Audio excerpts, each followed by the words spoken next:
Bien le bonjour, aujourd'hui je vais m'attaquer à ces deux fils. J'en avais parlé dans une précédente vidéo, ces deux fils, c'est les anti-brouillards avant. Pour l'histoire, ces anti-brouillards sont pas d'origine. Mon beau-père les a eu, je sais pas trop comment, et les a installés parce que ma copine préférait le look. Mais ils ont jamais été reliés, ce qui veut dire que là, on peut pas les utiliser à part à la connecter directement sur le plus et le moins pour qu'ils s'allument. Comme c'est pas en option sur cette voiture, sur le Komodo, c'est pas noté qu'il y a des feux anti-brouillard avant. Potentiellement, si je veux mettre ça comme à l'origine, il faut que j'aille raccorder ça comme c'était à l'origine. Je sais pas trop comment c'est. Je sais pas sur quelle fiche c'est censé arriver sur l'ordinateur de bord et je sais même pas s'il y a ça sur la boîte à fusibles. Allons regarder. Si je regarde le schéma dans mon manuel, là j'ai bien les feux anti-brouillard avant en F6 15 ampères. Ça c'est important à savoir. Qui sont situés donc ici. Donc déjà c'est bizarre, là il n'y a pas de fusible qui est représenté. Mais si je regarde mon boîtier à fusible dans le compartiment moteur, le problème que j'ai c'est qu'il ne correspond pas du tout à mon schéma. Et j'ai été regarder là où j'ai F6, il y a déjà un fusible de 10 ampères, donc c'est pas le bon. Ça m'amène à penser que ce boîtier ne correspond pas à celui que moi j'ai. Il doit y avoir plusieurs révisions et celle-là ne correspond pas. Et j'en ai pas d'autres. Et pareil, j'avais déjà été regarder, mais dans le calculateur habitacle, c'est la même histoire. Ce qui fait que j'ai pas les bonnes pins pour pouvoir faire ça à l'origine. Je pourrais chercher un peu plus pour avoir les bons branchements et tout, mais ça me paraît pas l'option la plus simple et il y a quand même des risques à toucher un peu à des choses existantes. Je préfère pas trop prendre de risques et faire ça de manière directe, c'est-à-dire utiliser un relais bouton, passer les deux fils là, les brancher sur le relais bouton et brancher la batterie dessus. Et évidemment, je vais mettre en ligne aussi un fusible. Donc là, j'ai la puissance, il me faut un 15 ampères et ça sera beaucoup plus simple. Ce qui veut dire que j'ai 4 câbles à passer de ici jusque dans l'habitacle en débranchant le moins de choses possible. Normalement, il y a déjà des fils qui passent. Il faudra que j'arrive à trouver où est-ce qu'ils sont et en faire passer 4 autres pour pouvoir tout raccorder correctement. J'ai déjà regardé et là malheureusement je pense que je vais quand même devoir débrancher des trucs. Parce que là je vois pas trop d'accès à des câbles qui passent à travers du pare-feu. Quant à enlever la planche de bord, c'est toute une seule pièce et ça fait vraiment beaucoup de choses à démonter. Et notamment il faut démonter l'airbag conducteur et le volant. Si je peux l'éviter, je préférerais éviter de toucher à l'airbag. Toujours une petite part de risque avec ça, puis vraiment de toute façon ça fait vraiment beaucoup de choses à démonter. Ça sera probablement plus simple d'essayer de faire passer par ici et de pousser et de récupérer le câble de l'autre côté plutôt que de démonter tout le plancher de bord pour espérer avoir un câble ici. Au niveau du bouton, quand on regarde les endroits possibles pour le mettre, ici ça aurait été assez intéressant, sauf que là les boutons sont pas carrés et j'ai pas réussi vraiment à en trouver des identiques. Du coup en regardant de l'autre côté, on a ici, juste à côté du réglage de phare avant, on a un truc ici inutilisé et un truc ici inutilisé. Et quand j'enlève la partie en bas là, celui-là, il vient tout seul. Donc ça c'est un bon endroit pour le mettre si j'arrive à raccorder ça correctement. J'ai été chercher un bouton qui a à peu près les mêmes dimensions sur internet. Alors il est un tout petit peu plus gros que ce que je pensais, mais je pense que je vais quand même pouvoir m'en servir. Donc ce qui est intéressant c'est que là à l'arrière il y a bien 4 câbles. Donc faudra que je les teste pour être sûr, mais je pense que rouge et noir c'est l'arrivée du courant de la batterie et jaune et bleu ça doit être pour l'anti-brouillard avant. Et donc du coup c'est un bouton poussoir, donc là il reste enfoncé et il se relâche. Et il y a un petit voyant qui indique quand le feu est mis en route. Donc évidemment il ne faudra pas l'oublier, mais ça peut bien marcher de manière indépendante du reste de la voiture si j'arrive à faire passer les 4 câbles. Bon, j'ai testé ce bouton et j'ai bien fait parce qu'il marchait pas exactement comme je pensais qu'il allait marcher. Donc pour le tester, j'ai une alim de 12 volts pour simuler la batterie que je fais arriver sur le plus et le moins. Donc heureusement ces deux-là étaient bien notés. Et là du coup j'ai mes 2 câbles pour l'anti-brouillard. Et ce que je pensais c'est que j'allais avoir du 12 volts là-dessus quand le bouton était pressé. Or en fait là si je regarde, là j'ai une résistance infinie. Et si j'appuie sur le bouton, ça passe à 0 de résistance. Hop, pour être sûr. Voilà. Ce qui veut dire que, contrairement à ce que je pensais, là, ces deux-là vont pas aller direct à l'anti-brouillard. Ce que je vais pouvoir faire, c'est l'un des deux, n'importe lequel, je le relie au plus. Et l'autre, je le relie au plus de mon anti-brouillard, ce qui va faire un circuit qui va faire batterie. Ça alimente ça d'un côté, ça passe ici. Ensuite, ça va à l'anti-brouillard. Et ensuite ça va au moins de la batterie. Sachant que le fusible, je le connecterai avant de faire arriver au plus ici. Ici, si on regarde, je peux le faire rentrer. Potentiellement, ça donnerait ça. Donc là, il tient pas du tout. Et pour essayer d'avoir quelque chose de plus sympa, j'ai préparé quelque chose. Retour de jour en avant.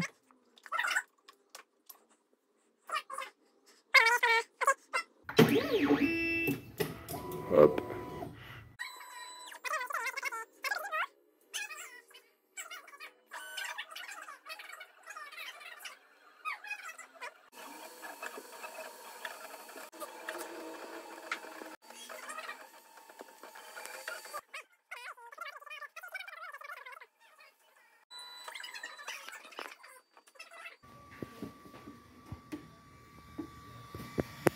La pièce est imprimée.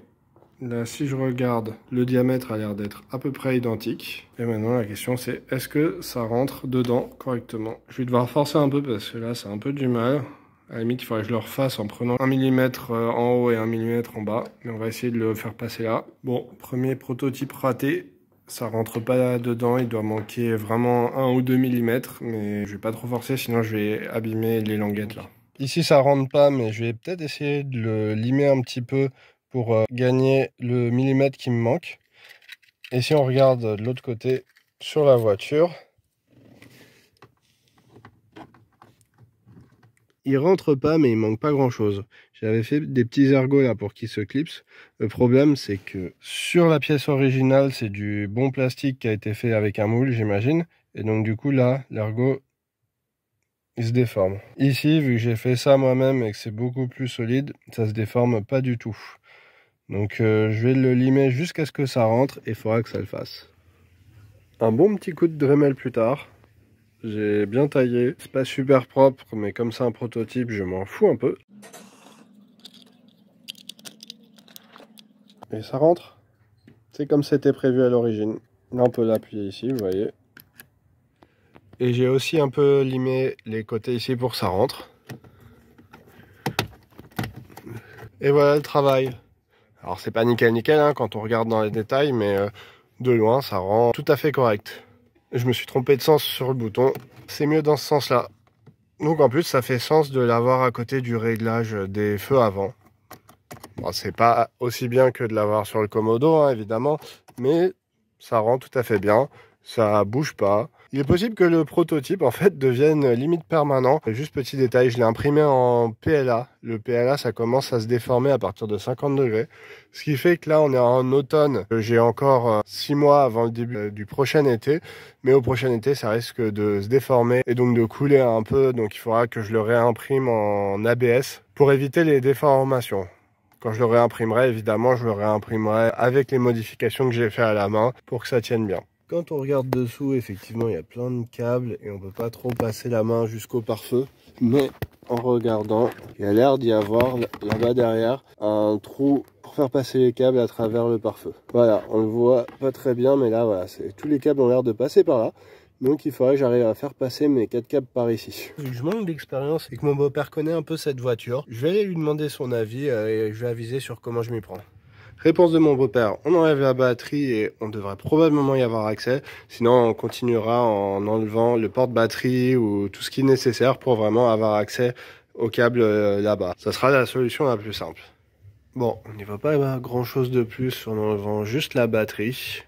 Je vais continuer à démonter des trucs jusqu'à ce que j'arrive à voir où passent les câbles. J'ai enlevé le boîtier du filtre à air en me disant que j'allais mieux y voir. C'est très simple à enlever, je l'avais fait dans la dernière vidéo sur AC3. Et malheureusement ici il n'y a pas de câble qui passe. Donc ça c'est les tuyaux pour le chauffage, je vais pas y toucher. Et en fait quand on suit les câbles, ça va plutôt là derrière. J'ai réussi à le voir, vous voyez derrière ce boîtier là, je vois des câbles qui traversent le pare-feu. Donc ça veut dire que pour pouvoir mettre ma main et espérer les faire passer, il va falloir que j'enlève ça là. Il a l'air d'avoir juste un clip qui va dans la carrosserie et je pense qu'il va falloir que je dégage un peu au moins les câbles du calculateur là pour pouvoir mettre ma main ici en espérant que je puisse passer sans devoir toucher au frein. J'ai vraiment pas envie de toucher au frein. Là on a le réservoir de liquide de frein, on a le mètre cylindre juste là et ça je veux pas y toucher. Et là derrière, je me souviens plus du nom de la pièce, mais ça aussi c'est un truc pour les freins. C'est un peu dommage que vraiment l'entrée soit cachée là derrière cet élément, mais il va falloir faire avec. Ça reste plus simple que d'enlever le tableau de bord à l'intérieur. Avant d'enlever le calculateur, j'ai voulu essayer de voir si je pouvais pas juste déplacer toute la boîte là et la bouger de côté pour avoir accès. J'ai réussi à débloquer ce boulon. Par contre, celui-là, il était déjà totalement arrondi, il est tout rouillé. Avec la douille de 8, ça tourne dans le vide et la douille de 7 ne rentre pas. Et j'ai pas 7,5 et de toute façon, ça m'étonnerait que j'ai beaucoup plus de prise. J'avais pas prévu de devoir extraire un boulon récalcitrant aujourd'hui, donc je vais voir si je peux faire autrement. Une autre petite joie des vieilles voitures, pour aller retirer ce connecteur, il a fallu que j'enlève la vis qui était dans le clip. Pour vous, c'est quoi? On a essayé les torx de tout ce qu'on a pu. Au final, mon beau-père avait un embout carré. On s'est dit, ah bah tiens, c'est ça. Et en fait, non, c'est pas que c'est un embout carré, c'est que c'est un cruciforme qui a été tué. Donc on a quand même réussi à l'enlever sans le péter plus qu'il était déjà. Je pourrais le remettre et j'ai pas de rechange, donc je serais obligé de remettre ça. Après toute cette petite galère, j'ai enfin une vue dégagée sur ce qui m'intéressait. Donc voilà, tous les câbles ils passent le pare-feu par là. C'est ce que je voulais atteindre. Donc là, il va falloir que j'arrive à faire passer un câble là-dedans et je le récupère dans l'habitacle. Enfin, pas un, mais 3 câbles, comme on avait dit. Alors, on a remarqué qu'il y avait déjà un trou qui n'est pas d'origine. C'est quelqu'un qui l'a percé avant nous. Mais du coup, s'il est là, on va pas se priver, on va l'utiliser. Et il arrive derrière la boîte à fusibles à l'intérieur. Donc, il va falloir qu'on démonte la boîte à fusibles pour accéder à ça. J'ai essayé d'accéder à ces câbles-là, mais le caoutchouc est super dur et je ne sais pas si je vais pouvoir aller le percer. Donc, on va plutôt essayer avec ce trou-là. À noter qu'il y a aussi ce câble-là, apparemment, j'ai été chercher entre-temps sur Internet, mais on peut potentiellement arriver à le rattraper et faire passer à côté. Là, on le voit qu'il passe ici. Il faudra démonter un peu ici pour voir. Et il y a d'autres câbles qui passent du côté gauche. Mais nous, ça nous arrange pas trop, donc on va rester de ce côté-là. Bon, en fait, le trou par lequel on voulait faire passer, il arrive derrière la boîtier à fusible, qui a l'air d'être vraiment relou à démonter. Du coup, j'ai suivi un peu la piste de faire passer par le câble qui passait là. Et le problème, c'est qu'en fait, il n'y a pas de câble sur cette voiture-là, en tout cas, qui passe ici au travers du pare-feu. Il y a juste le moteur pour les essuie-glaces, mais là, le trou, il va vers le bas, mais il va pas dans l'habitacle. Et il n'y a aucun autre trou qu'on peut utiliser. On est un peu au bout, vraiment, il n'y a pas de trou facile. En plus, on peut pas enlever ce boîtier de batterie, parce que là, il y a cet écrou qui est arrondi. Donc là, mon beau-père est plutôt parti pour percer un trou là derrière et faire passer par là.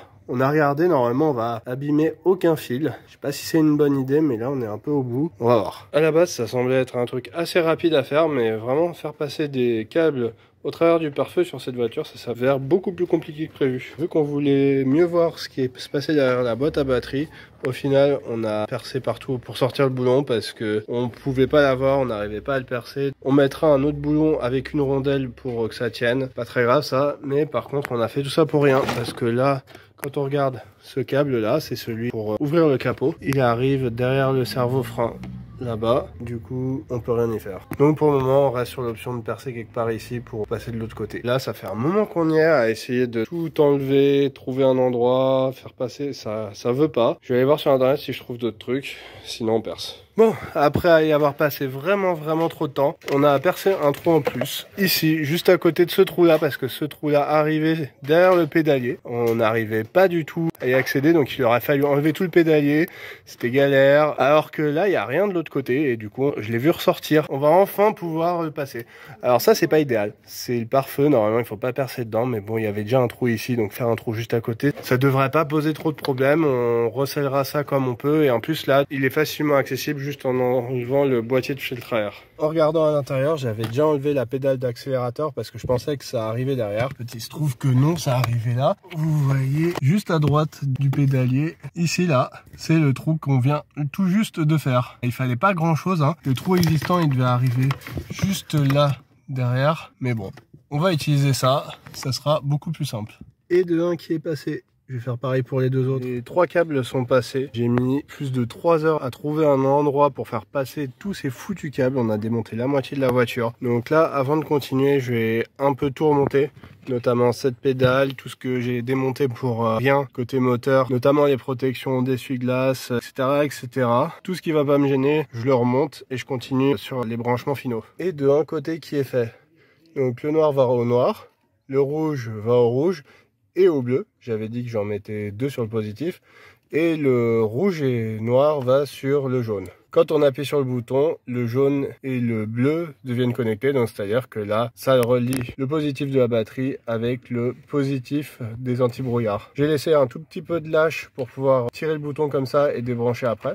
Donc je mettrai des colliers après, une fois que ça marchera bien, pour faire tenir les câbles à quelque chose. Je vais voir à quoi. Juste histoire qu'ils bougent pas trop. Et là, on peut mettre le bouton avec le prototype qui marche plutôt pas mal. Allons voir dans le compartiment moteur maintenant. À la base, l'idée c'était de me brancher directement là-dessus. Mais c'est un peu craignos en fait. Et du coup, j'ai trouvé une meilleure solution. Ici, je l'ai testé. On dirait que c'est un négatif, mais c'est un positif. Ça veut dire que je peux dévisser ici, faire passer l'un de mes câbles et resserrer ici. Et pareil pour le négatif, plutôt que de le fixer ici. En plus, ça va être plus court, je vais le fixer ici, sur la boîte de vitesse. Ça, c'est le câble qui relie le positif ici, avec un câble qui va vers le démarreur. Donc ça ira très bien comme connexion. En plus, ici, on est juste à côté de la boîte à fusibles. Donc je vais voir si je peux justement mettre mon fusible quelque part ici, parce que ça fait sens de l'avoir avec les autres fusibles. Dans les embouts que j'avais achetés, malheureusement, j'ai pas exactement la bonne taille. Je pourrais toujours revenir dessus et mettre la bonne taille en rond. Mais à la place, je vais mettre un comme ça, que je vais écarter un peu et faire passer directement vers mon fusible. J'ai pas filmé parce que c'était juste vraiment faire passer des câbles et les sertir correctement. En fait, j'ai vraiment pas du tout filmé ce que je faisais parce que j'ai vraiment dû me concentrer sur mes options et ce que je pouvais faire, et filmer en même temps, ça m'aurait déconcentré. Ici, on a le plus qui va dans la boîte à fusibles, sur mon fusible et sur le plus. On a mes deux câbles moins, donc celui-là qui vient de l'anti-brouillard et celui-là qui vient de la cabine, qui sont fixés sur le pôle négatif ici. Et on a le contrôle là pour les anti-brouillards qui est là et qui va passer sur le jaune à l'intérieur. Donc là, tout est branché. Il me reste plus qu'à refixer ça, remettre la batterie, remettre le boîtier du filtre à air et je vais pouvoir tester. Tout est rebranché. Là, normalement, ça devrait marcher. Et on a testé, là, le bouton est allumé et ça s'allume pas. Super. Donc il va falloir trouver qu'est-ce qu'on a mal connecté. Bon, j'ai fait pas mal de touches arrière un peu partout pour trouver. Au niveau de l'interrupteur, tout va bien. Mais là, entre le jaune et celui qui va là derrière, c'est bien attaché. Mais il n'y a pas de contact. Si je fais une touche arrière de ce côté-là, il n'y a pas 12 volts. Alors qu'il devrait y avoir 12 volts quand je fais entre le jaune et le noir et que le bouton est pressé. Je vais refaire le test vite fait, mais je pense que je vais enlever cette connexion, la refaire et ça devrait aller. Et voilà, c'est fixé. J'ai testé avec mon beau-père. Quand j'appuie, ça s'allume. D'ailleurs, on le voit là. Allumé, éteint, allumé, éteint. Seul petit détail, le bouton reste tout le temps allumé. Il consomme pas beaucoup, je pense. D'ailleurs, je vais aller le vérifier, mais c'est pas normal. Je sais pas si c'est prévu comme ça, mais je trouve ça pas top. Je verrai après si je dois le câbler autrement, parce que là, effectivement, il est directement sur la batterie, donc tout le temps allumé. Mais je pensais qu'il allait s'allumer que quand il serait pressé. Là, c'est tout le temps allumé, c'est bof. Donc, j'ai testé. Là, j'ai débranché pour faire passer en ampères, et du coup, j'ai dû le mettre en milliampères. Avec le bouton branché, je suis à 15 milliampères. Avec le bouton débranché, je suis à 5 milliampères. Donc ça veut dire qu'il prend environ 10 mA. C'est pas rien, mais c'est quand même pas beaucoup. Ce qui veut dire que je peux laisser ça et m'en occuper plus tard. Il fait noir, donc je finis de brancher. Mais sur cette opération réussie, ça a été beaucoup plus long que prévu. Je pensais y passer 1 heure ou 2. Au final, j'y ai passé la journée. Merci à mon beau-père qui m'a bien aidé. D'ailleurs, il m'a appris il y a pas longtemps que en fait, la raison pour laquelle c'était pas câblé, c'est parce qu'il a trouvé que c'était trop dur. Et du coup, qu'il a laissé à plus tard.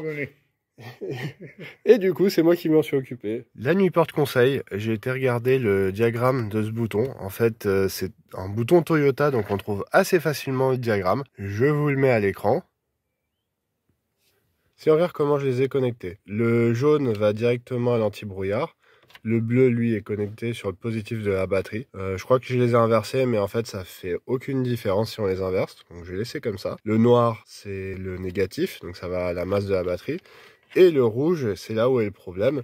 Je l'ai connecté directement sur la batterie. Théoriquement, ce bouton s'allume quand on met les feux avec le reste des lumières sur le tableau de bord. Mais comme là, on n'a pas de voyant sur le tableau de bord, comme quoi l'anti-brouillard est allumé, ce qu'on va vouloir plutôt, c'est de faire en sorte qu'il s'allume quand les feux anti-brouillard sont allumés. C'est ma faute, j'aurais dû regarder le diagramme avant de connecter tout ça. Après, je pensais que c'est ce qu'il faisait de base, c'est pas ce qu'il fait de base, donc on va le modifier. Tout ce qu'il y a à faire, c'est couper le fil rouge là et le rattraper sur le fil jaune. Ce qui fait que quand on va mettre les anti-brouillards avant, il y a du courant qui va passer là et donc ça va illuminer le bouton. Je fais ça vite fait.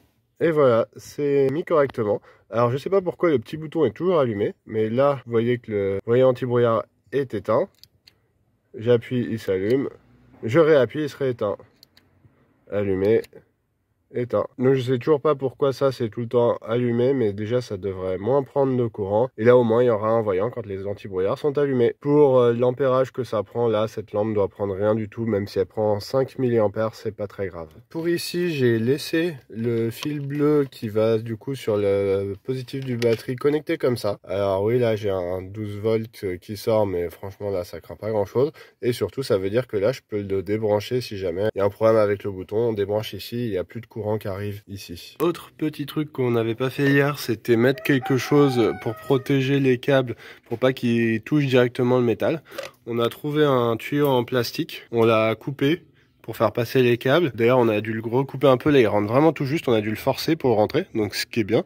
C'est-à-dire que là, les câbles bougent, mais ils touchent que du plastique et ça rentre un peu dedans. Et ensuite, on va mettre un tout petit peu de joint pour que ce soit hermétique.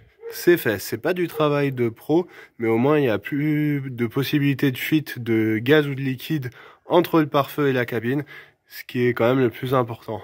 Donc tout ça, ça a pris pas mal de temps. Le principal du temps, ça a été à chercher un trou ici. Donc on a un peu démonté beaucoup plus que nécessaire. Et on n'a pas du tout réussi à trouver de trou qui allait directement entre le compartiment moteur et la cabine. S'il y avait eu un trou, ça aurait été beaucoup plus rapide. Au final, on a dû percer parce que sinon, pour arriver à avoir un trou, ça impliquait de démonter beaucoup plus de choses qu'on voulait le faire. Mais les feux sont branchés. Si jamais vous avez vu quoi que ce soit que je pourrais améliorer ou qui présente un danger, n'hésitez pas à me le signaler dans les commentaires et je reviendrai pour corriger ça. Même si là je pense que j'ai pas fait de grosses erreurs, tout est bien isolé, j'ai pas de câble qui traîne, on a bien recellé le trou, donc ça devrait le faire. Tout ce qui me reste à faire, c'est réimprimer une version définitive de cet adaptateur qui là du coup tient pas très bien parce que je l'ai un peu limé de partout et que de toute façon ça va se déformer avec la chaleur. Mais je filmerai pas ça, il n'y a pas vraiment d'intérêt. Normalement, il devrait plus y avoir de vidéos sur cette voiture avant un moment parce que maintenant tout ce qui devait être réglé est réglé. Et comme je l'avais dit dans la vidéo précédente, les deux éléments qui commencent à être usés peuvent encore attendre un peu, donc ça sera fait en temps et en heure. Et après avoir tout rangé, j'ai compris pourquoi ce voyant était toujours allumé. Alors là il fait jour, on le voit pas très bien. C'est parce que en fait il n'y a pas une mais deux LED là-dedans. Et l'icône de feu anti-brouillard est censée s'allumer avec le tableau de bord, mais ça c'est censé être le voyant lumineux de quand les anti-brouillards sont allumés. Sauf que comme j'ai inversé, le bleu est toujours 12 volts, donc c'est toujours allumé ici, alors qu'il faudrait que le jaune et le bleu là soient inversés.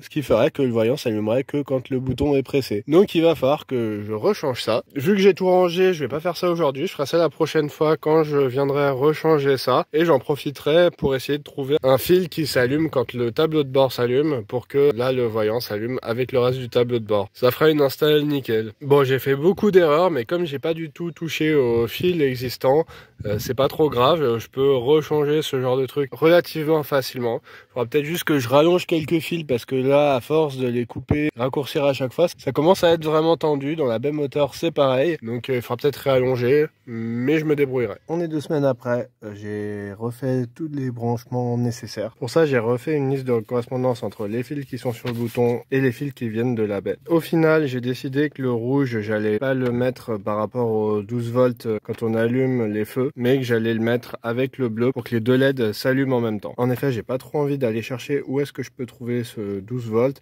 ni même trop envie de toucher plus que nécessaire à ce qu'il y a sur la voiture. Et si on regarde, le noir ici, je l'ai pas touché, il était très bien comme ça. Par contre, pour les autres, j'ai dû allonger les fils parce que sinon ils étaient plus du tout assez longs et du coup, plutôt que de faire des connexions permanentes, j'ai utilisé des étapes. Donc si on regarde le jaune ici, il y avait déjà un T-tap et de l'autre côté au niveau du rouge il y avait déjà un T-tap. Tout ce que j'ai eu à faire c'est couper ici et mettre une petite extension entre les deux. Ce qui veut dire que là je peux débrancher des deux côtés. Pour le rouge et noir ici, donc qui était sur le jaune, j'ai dû refaire une élongation ici. Là pareil, les deux avaient déjà un T-tap, donc j'ai juste eu à rajouter deux T-tap là sur mon extension. Ce qui fait qu'au final, à part la masse, tout peut être débranché si jamais je change d'avis un jour ou si jamais il y a un souci, ça se débranche vraiment en 2 secondes, c'est fait pour. Et par exemple, si jamais je veux reprendre ce rouge, je peux le mettre autre part facilement. Avant de rebrancher la batterie, le plus était rester branché. Donc je vais pouvoir faire un test de charge parasitique.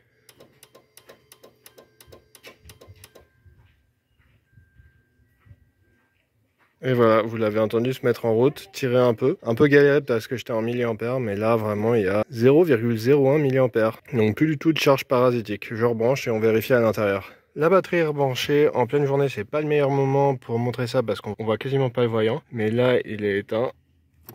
Là, on voit du coup que les deux s'allument en même temps et rééteint. D'ailleurs, si jamais je débranche juste le rouge, vous voyez que là, il n'y a que le haut qui s'allume.